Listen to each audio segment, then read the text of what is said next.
pasta sauce that's very popular with your friends. What kind of pasta sauce is it? It's red. It's red, And okay. it's Sonny's mother's recipe. Oh. Right. Except there's no recipe.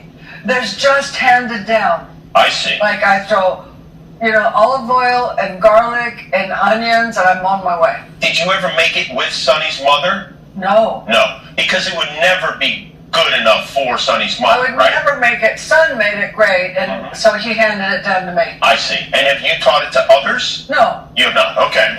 So It is with me. you. That's right. I'm taking it to my grave, I mentioned your books. which could be any moment. Well, no, when you're old,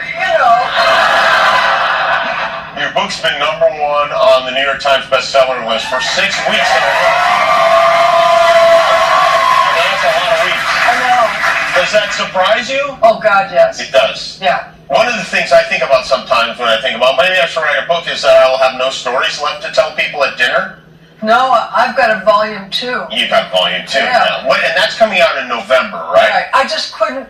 It's like I didn't want to squish it together because then you'd be carrying it around like this and not be able to read it. And I wanted to have time. I wanted to write the first one to see how it was and did I do a good job and will people be interested? And then I have a whole nother life when I started to do movies. It's about Sonny. I mean, it looked like you guys were like having a lot of fun in the 70s on TV and whatnot, but maybe you weren't having a lot of fun. Maybe things weren't as good as we thought. No, I have to tell you something. Doing the show kept us together because on the show we had so much fun. We were equal.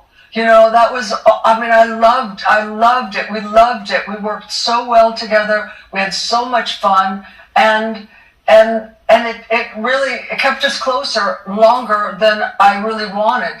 You guys were business partners, and of course, like you guys did things like this is pretty great. This is from 1967. This is 16 magazine. Right. We dug this up, and you and Sonny would give advice to, I guess, kids. Teenagers, yeah. Yeah, who supposedly are on it. Here's one. I want to see if you give the same advice you gave back then. Oh, okay? What are you?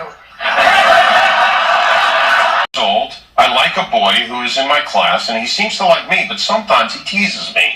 He hits me gently on the face and calls me names just to be fresh. I'm also 4 inches taller than he is, and please tell me how I can get him to be my steady. Unhappy in Ridgefield, New Jersey. How would you respond to unhappy now? Kick him to the curb.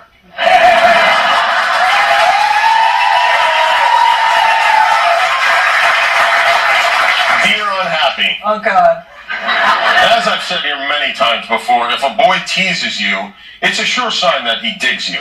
Just be good-natured about it and give him a nice, friendly smile now and again. Sooner or later, he'll come around.